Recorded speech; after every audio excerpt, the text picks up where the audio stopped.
The Nuggets lose to the Clippers without Jamal Murray. Is it possible they no longer own the Clippers? How big is the Reggie Jackson problem? Is it all his fault? Is he the worst player to ever play basketball or just the second worst? Plus, we'll talk about the win profile of the Nuggets versus the Western Conference and why it might be a little bit of a concern. How concerned should we be? All that and more on Swipe and Gripe on Locked On Nuggets.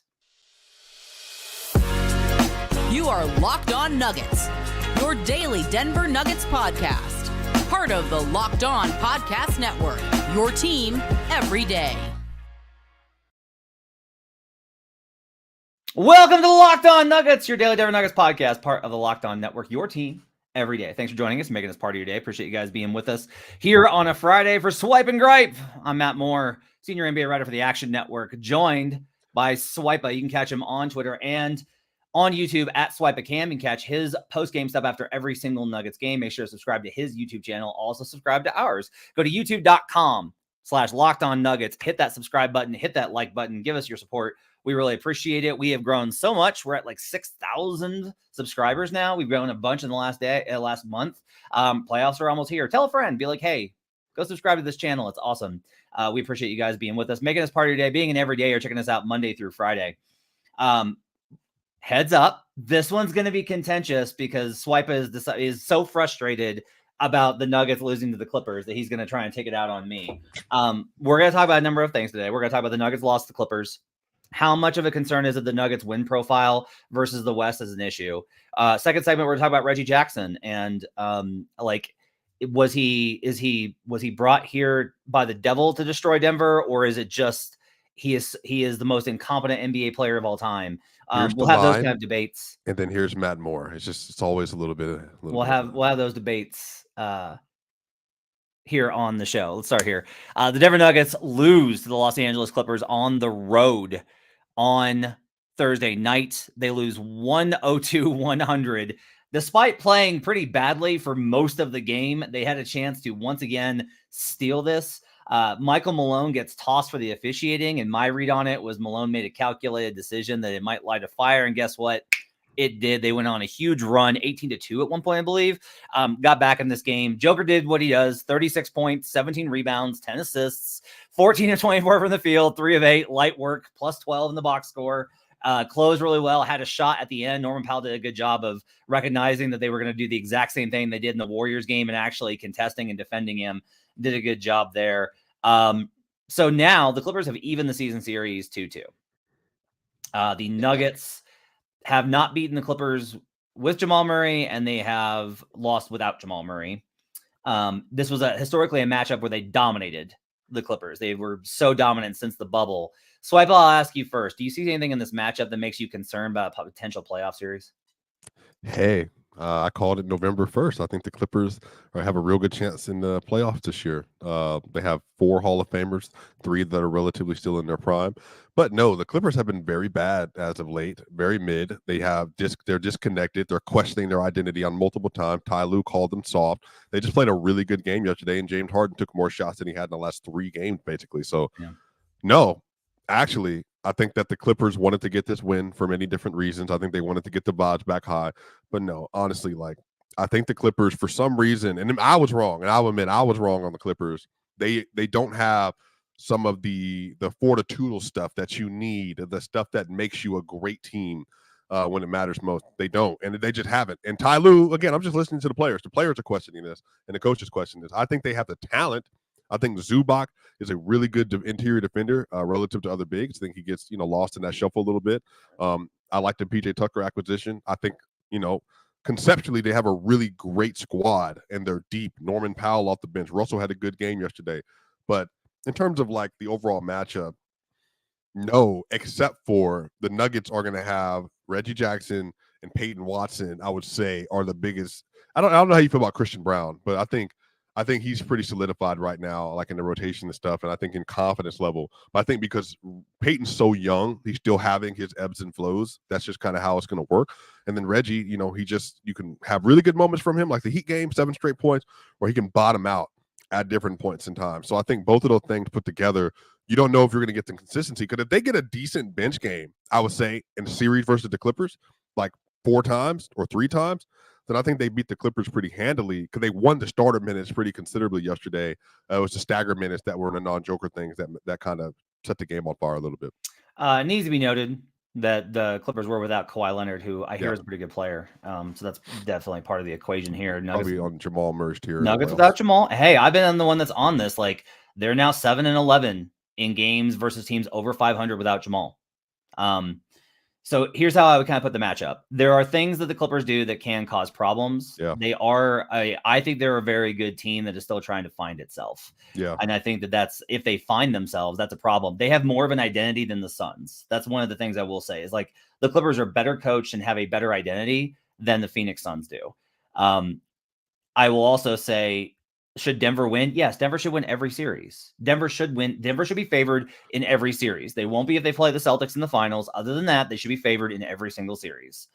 However, it's about, margin, right? What's the margin between them?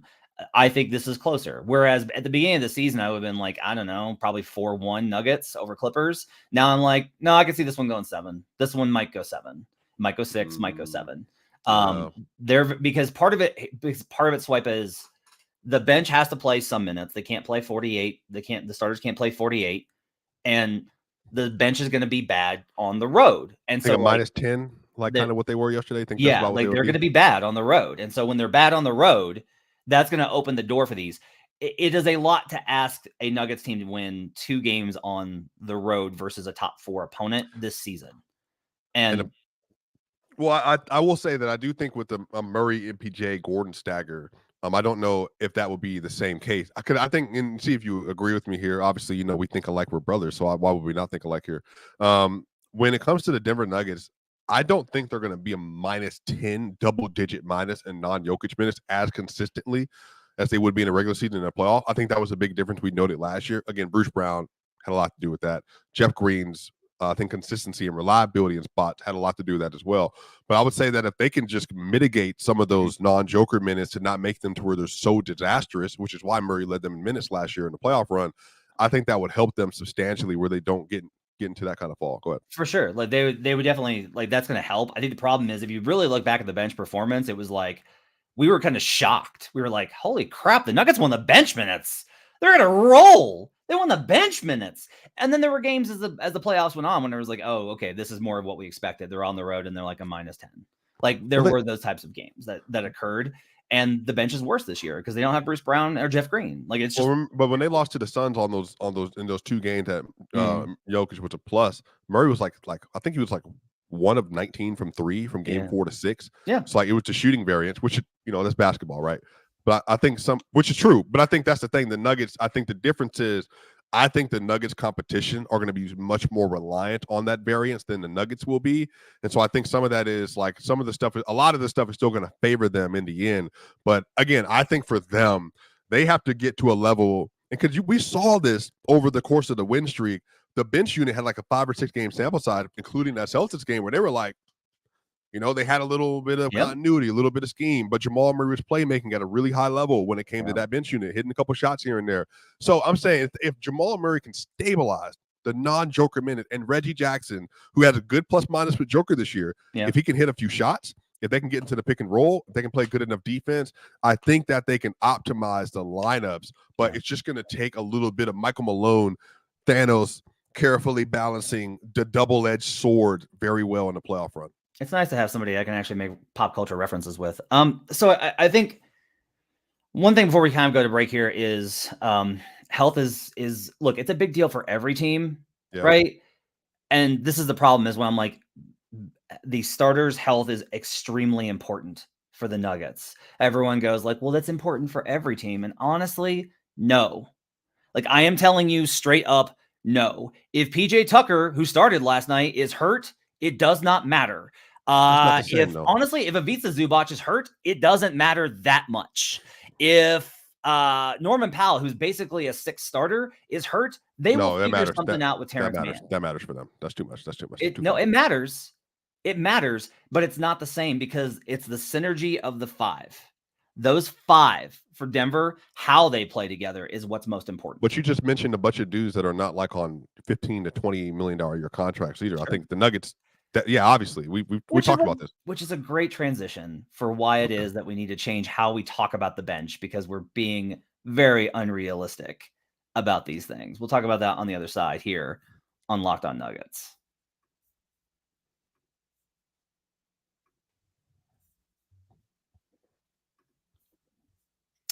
Did you know that even if you have a 401k for retirement, you can still have an IRA? Robinhood has the only IRA that gives you a 3% boost on every dollar you contribute when you subscribe to Robinhood Gold. But get this, now through April 30th, Robinhood is even boosting every single dollar you transfer in from the other retirement accounts with a 3% match. That's right, no cap on the 3% match. Robinhood Gold gets you the most for your retirement thanks to their IRA with a 3% match. The offer is good through April 30th. Get started at robinhood.com/boost. Subscription fees apply. And now for some legal info. Claim as of Q1 2024, validated by Radius Global Market Research. Investing involves risk, including loss. Limitations apply to IRAs and 401ks. 3% match requires Robinhood Gold for 1 year from the date of first 3% match. Must keep Robinhood IRA for 5 years. The 3% matching on transfers is subject to specific terms and conditions. Robinhood IRA available to U.S. customers in good standing. Robinhood Financial LLC, member SIPC, is a registered broker-dealer. We'll be right back on Locked On Nuggets.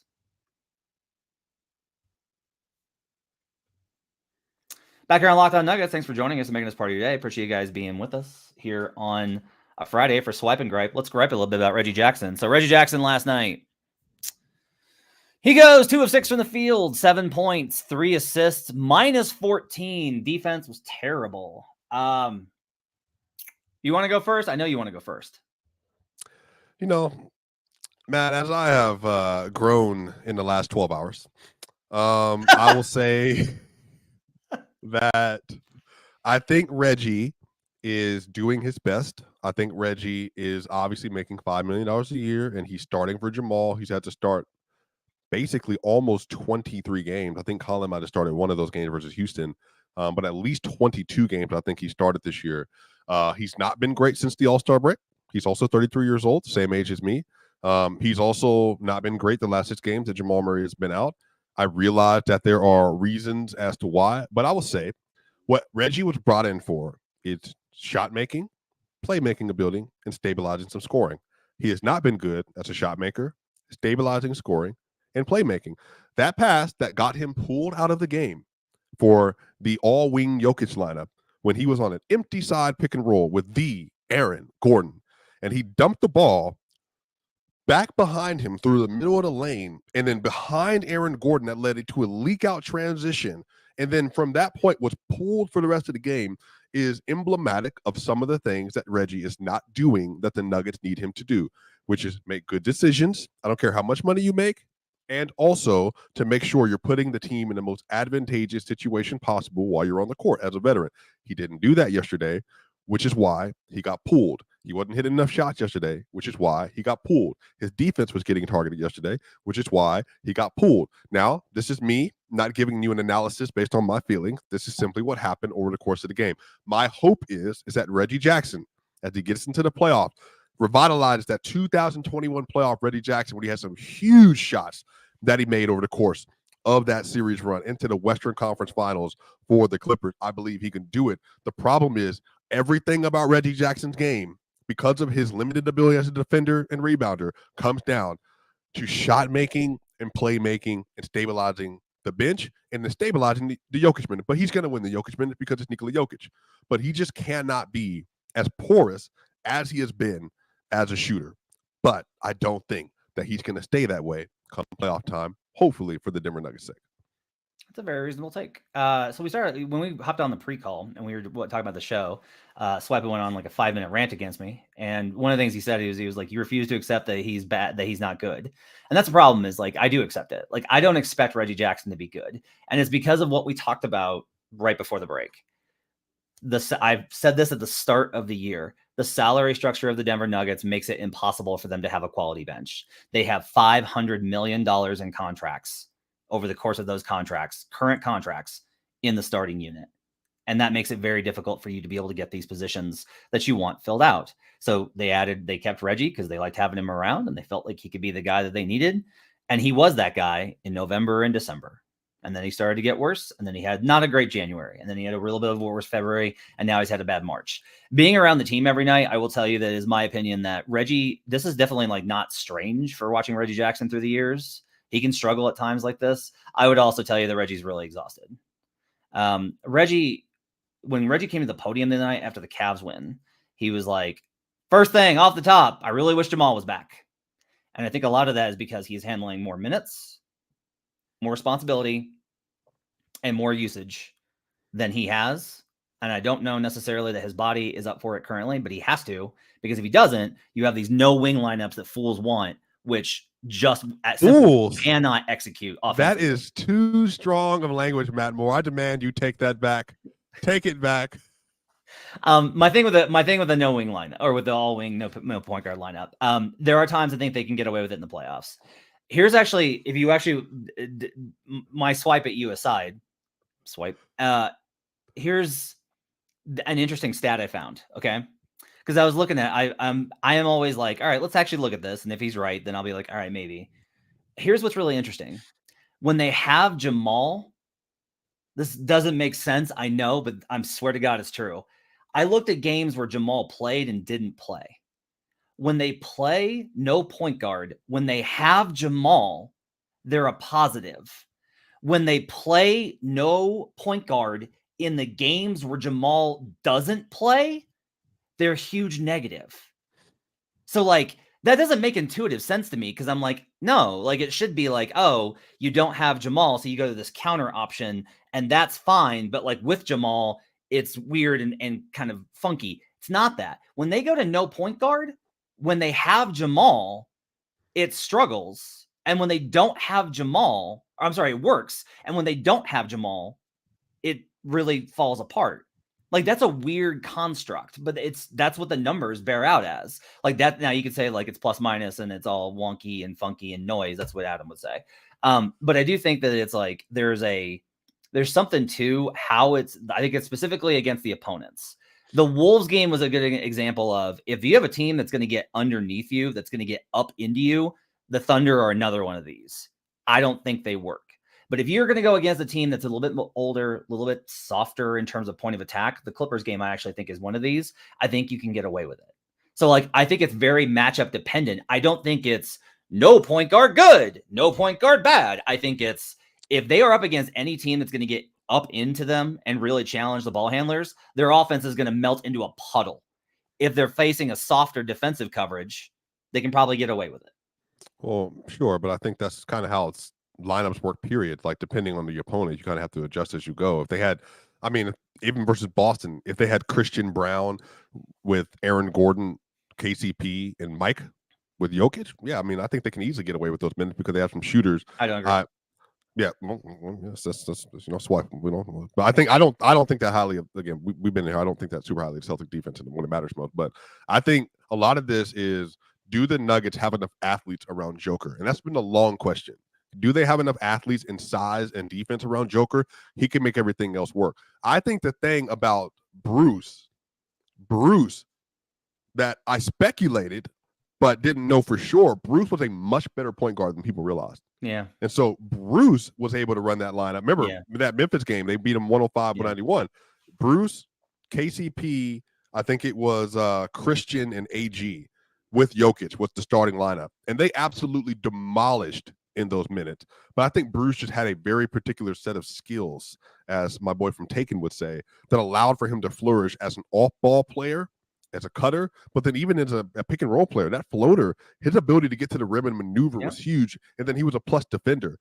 The Nuggets just don't have that. And you know what's so funny? That one piece changes fundamentally how the Denver Nuggets have to play, which is for me why the Denver Nuggets have been a little bit different this year. When they've been really dominant, they felt a little different. But when they've been not as good, been mid, like they kind of were yesterday for a lot of the stretch of the game, they don't have the same level of tenacity that you're looking for in certain ways.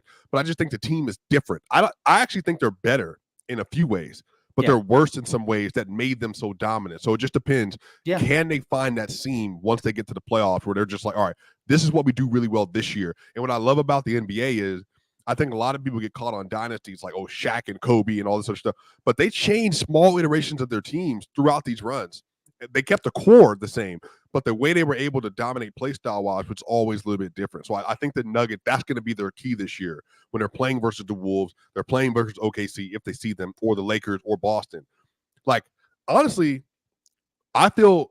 Let me ask you this: do you feel more confident with the Nuggets and how they're the iteration of them this year versus Boston in a series matchup than you do versus like a team like the Wolves or Thunder, who they've seen in the Western Conference multiple times? That's a good question. I feel more confident in this version of the Nuggets versus the Celtics than I did last year. And I would feel more confident in last year's version versus the Wolves. For sure. I think a lot of that is because if you kind of dig in, here's kind of the deal. The Nuggets are not as good as they were last year offensively, especially their peaks. Yeah. They don't have a lot of these games where you're just like, oh my God, this is an unstoppable machine like they were for most of January. But their defense is so much better that it's like you're still winning by as much. It's just like the offense is still really great. Yeah. It's just not elite. And the defense is pretty good. And that gap makes them very tough to challenge. Right. But it does mean that if you need an absolute fastball offensively, like that's a concern I have. Is like if they get in the series and they're like they need a fastball offensively, like they need to overwhelm this team with firepower. I don't know that they are that team this outside year. Of the starters. They have a 124.5 offensive rating with the starters this year. So they've been blitzing. But once they make any iteration or any change in that, it changes the function of how they play far this year. But some of that too is that like Joker's raw on-court offensive rating isn't as good as last year. And so it's interesting. That's including all lineups, isn't it? Yeah. I'll have to look at I don't remember what the starters were offensively last year. What I do know is that's still a really good number swipe up, but the problem is like there are a lot of starting lineups in the Western Conference and in the NBA as a whole with a better offensive rating. Not a ton, but there's not over 500 minutes played. Sure. On the other side, we will talk about the win profile. The Nuggets have lost a lot of games to good Western Conference teams. How worried should you be? We'll talk about that up next on Locked On Nuggets.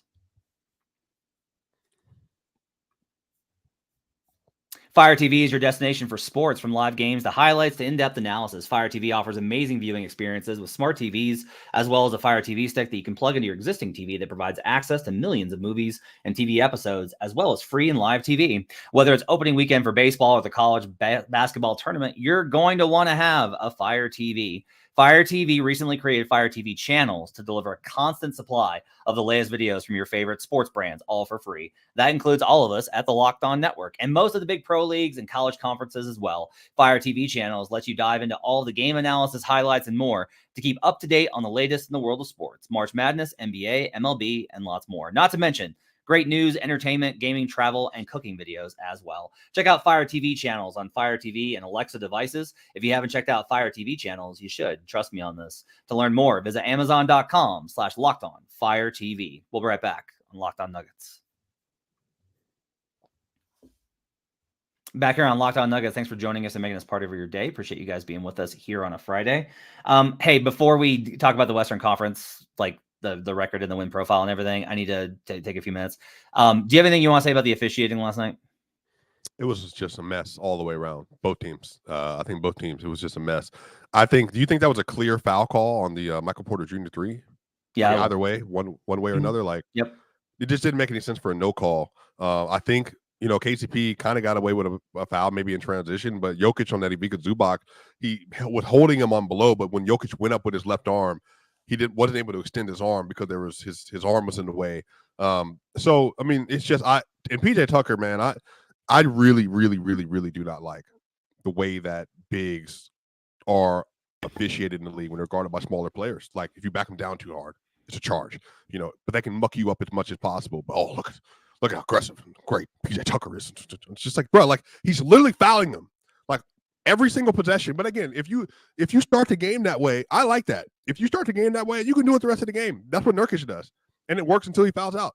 So maybe that's the strategy you want to deploy and all that. But it was just really bad. It was, I think, 20 and 19 personal foul calls on both teams, if I remember the number correctly. And then 6 technical shots. 6 technicals on the Nuggets total, I believe, yesterday. 6 or 5, one of them. Yeah. Malone got ejected. They lost their composure a little bit. Frustration. Again, I'll just say this, like, their magic number for a top 4 seed is 2. So they just need to win these 2 games. Actually, I think it's for the 3 seed. It's 2. They just need to, like, if the Clippers lose one, they need to get the Hawks game. I will just keep saying it. They really need to shut this down. Like, they need to stop trying to push. Well, you think, but they will, like, you think they have the Spurs and Memphis to close the years out. I think for sure those games, they'll be done, and I'll give them over a week off until the playoffs start, right? That's what they should do. That's what they should do. But the question is going to be, like, if the Wolves and Thunder stay within reach, and you're like, well, if we win these 2 and the Wolves do lose, we could get the 1. You need to be like, if we get it, great. If not, it's fine. Like, they need to make that decision, and they keep holding off.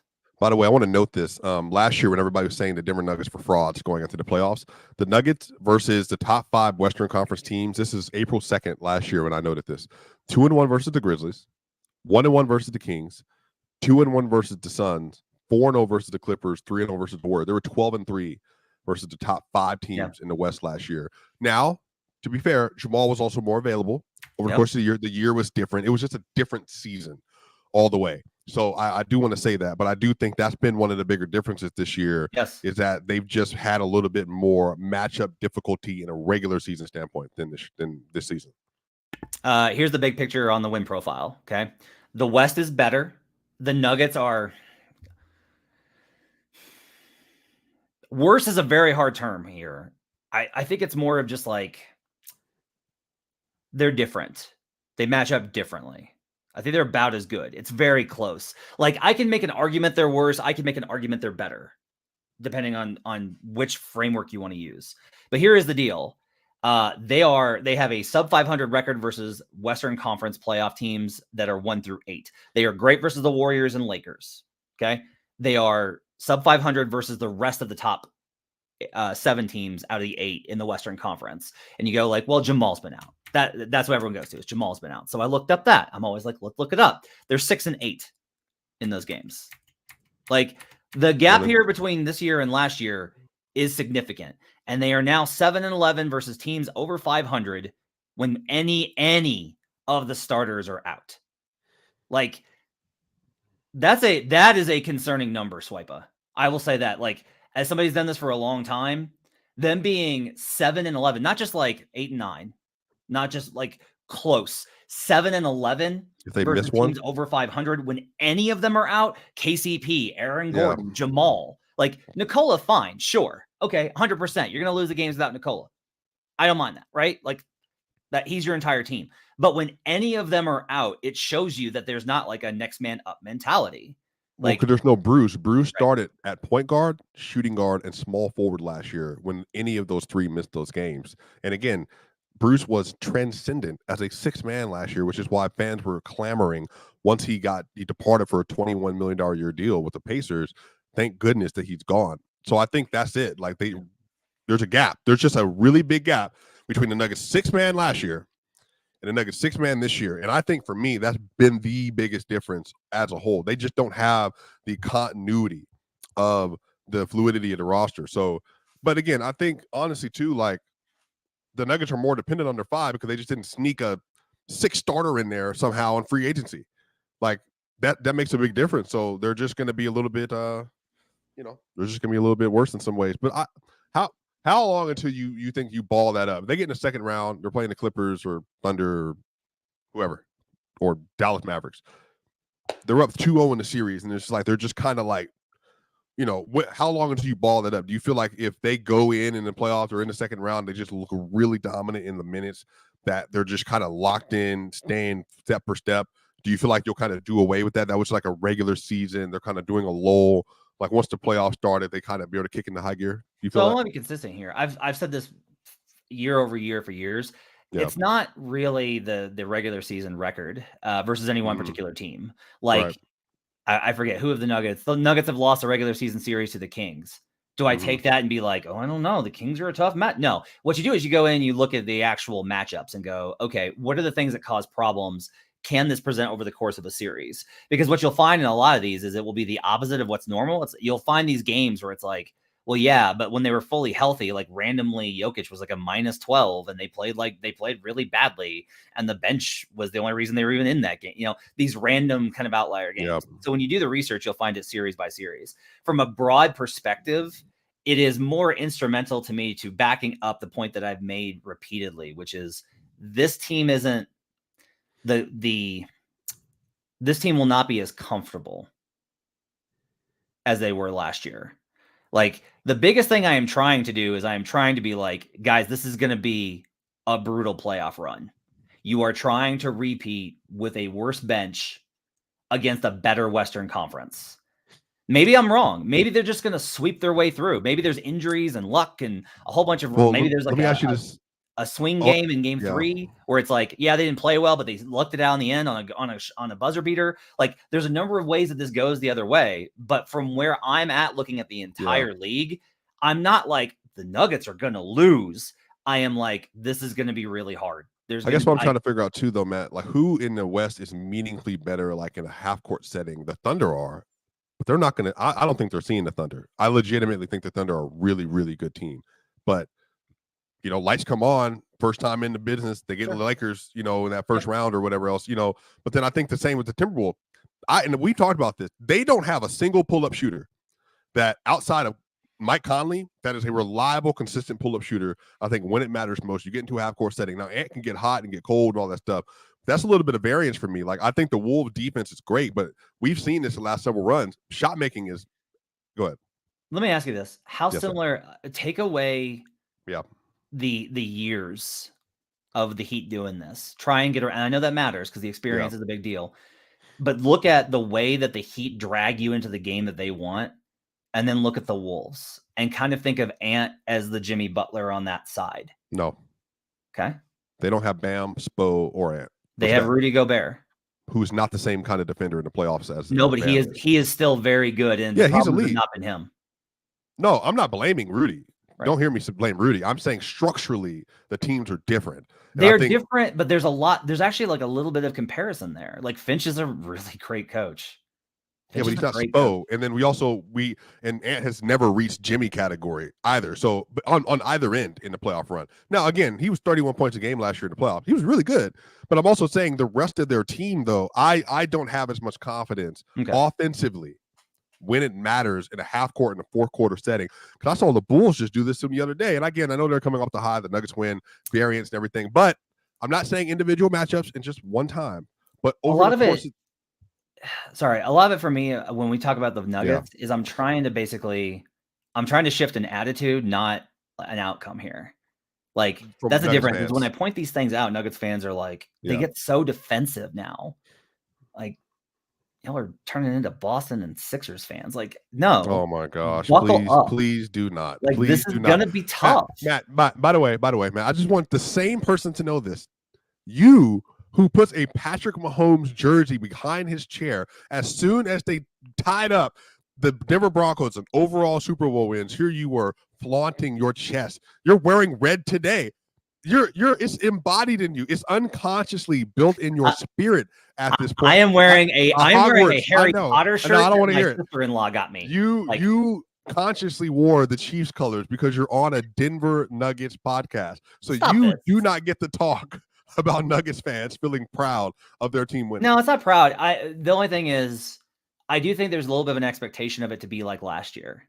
And I'm very much trying to get. Who predicted 16-4? I mean, honestly, we didn't predict it. No, we didn't. We thought it was gonna be a lot harder, and then it wasn't. Right. But that's what I'm saying. But we think it's gonna be harder this year. We do think it's gonna be harder. I don't know. The attitude I get from Nuggets fans a lot is like they just dismiss any sort of like question of the team. And I'm like, no, like, this team has weaknesses, and that's okay.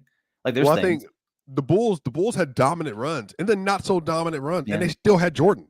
Yep. So I think that's what it is. It's like every year is different. No year is the same unless you're the Warriors and you got Kevin Durant on your team. There's just no year that's going to be the same. So I think this is going to be more difficult. But the problem is, if you get matchups in your favor, like they see the Lakers again in the Western Conference Finals, we're going to be running right back here like, wow, if they somehow didn't have to play the Thunder or Wolves and they get the Lakers on the docket again. And they get the Celtics, who I don't think you or I believe all that much in Nope. the Celtics regular season trend. I'll take Nuggets in 6. Right. Like, I'll tell you right now, if it's Nuggets Celtics, I'll take Nuggets in 6 if they're healthy. That's it. Right. Um, Do you think the Celtics have any fight out of the East, given where things are right now with the yes, Julius Randle news yes, and but all the that? bracket is not looking good for those chances. Right. It's looking like it's probably going to be 2-7 Heat. I think it's going to be Sixers in the 3-6. So I think we're going to get Heat Celtics or Heat Sixers in the second round when the Heat upset the Bucks. And then I think it's going to be Celtics versus whoever survives an Bulls. ugly Knicks Magic series. Yeah. And then the Celtics are going to breeze to the conference finals. And that may also be the difference is just like Boston's so healthy and so rested. Yeah. And the other team is just so exhausted that they can't match. That to me feels like where we're headed. What if OG comes back for the Knicks series though? What For if the he's Knicks? back by the first round? I like them a lot versus the Bucks. It's tough. You don't think honestly, they can outshoot the Celtics sometimes with Dante, Jalen, and McBride? Yeah, and all them? like I think it's possible, but also the Knicks are also getting run into the ground because of injuries. Like Tibbs is trying to get them to the finish line, and so he's doing Tibbs things. That team's exhausted and gassed, and I don't know how much they're going to have for the playoffs. I like that team a lot. Their construct, but you know who's fully rested because they're just going to be the Heat. they're going to be fully held. I'll tell you, bro. I don't know, man. We talked about this before. That should be the only matchup I think Boston's going to sweat for the most part, but I don't know. I will say I think it is possible that the Sixers beat them. Beat the Celtics? Yes. Not likely, but possible. Do you think Embiid is moving up enough in the in his health and stuff? It's literally not even that. I think he'll be healthier by the time that they get there. I don't think he's going to get less healthy. Maybe I'm wrong there, but that is kind of what happens sometimes is like you're just further removed from the injury. He's more tired, but he's not as injured. Yeah. The bigger thing here is really, I've been on this all year. It's not about Embiid. It's about Nick Nurse. Yeah. Like if I have my choices between Joe Mazzulla and Nick Nurse, I'll take Nick Nurse. We'll see what can happen. Last question. Do you think Mazzulla should be top 3 in Coach of the Year? Yes. Okay. So that's a lot of games to win. It's a lot of games. Yep. All right, it's going to do it for Locked On Nuggets. Thanks for joining us. Appreciate you guys being with us here on a Friday. Sunday night, we're back for World's Finest after the Hawks game on Saturday. Appreciate y'all being with us. We'll see you guys again next time here on Locked On Nuggets.